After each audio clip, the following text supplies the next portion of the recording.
Kasako Media, tunaangazia maisha, tunaandika kesho. Tumekuja kuwatembelea ndugu zetu wa Jeshi la Polisi kwa Songwe kubwa kwa kutoa neno la shukrani kwa namna ambavyo tumeshirikiana nao katika mwaka huu wa 2025 katika kazi zetu.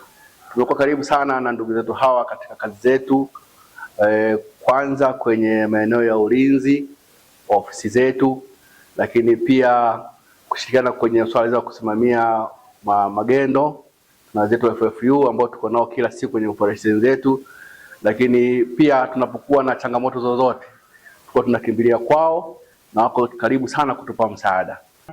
Tumetoa cheti cha shukrani kwa wenzetu wa polisi, hichi hapa tumemkabidhi afande RPC kwa kama kumbukumbu. Asante sana kiongozi. Yote ni hilo kwa wenzetu hawa. Kiongozi, tunashukuru sana kwa msaada na ushirikiano.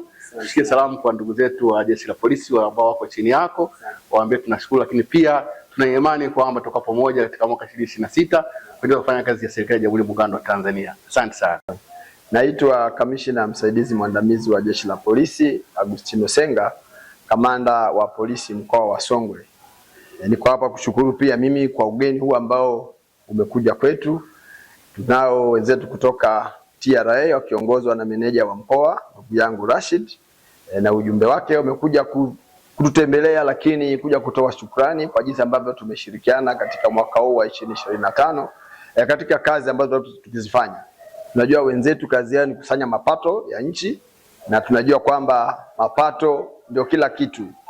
Mapato ndio yanafanya tuweze kujengewa madaraja, tuweze kupata mishahara na mambo mengine yote ya kimaendeleo.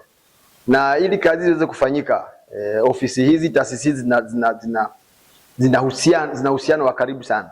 Ili mapato yaweze kukusanywa lazima kuwe na amani na utulivu. Kwa hiyo tunajua ni jukumu letu, ili waweze kufanya kazi vizuri na nchi iweze kusonga mbele, lazima wapate ulinzi wa kutosha. Kwa hiyo katika mkoa wetu tukishirikiana vizuri sana na wenzetu wa TRA kama ambavyo meneja amesema, lakini si swala kwamba ni tunaamua sisi. Hii ni lazima ifanyike hivyo, ni sehemu ya majukumu yetu na ndio kazi yetu.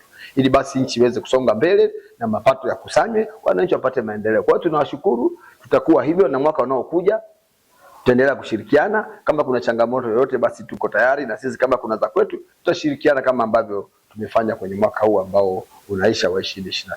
Tunashukuru kwa zawadi zote tupatia pamoja na cheti, lakini na keki na champagne ambayo tumefungua kama baraka ya mwaka unaokuja wa 2026. Asante sana. Kushukuru sana meneja. Kasako Media, tunaangazia maisha, tunaandika kesho.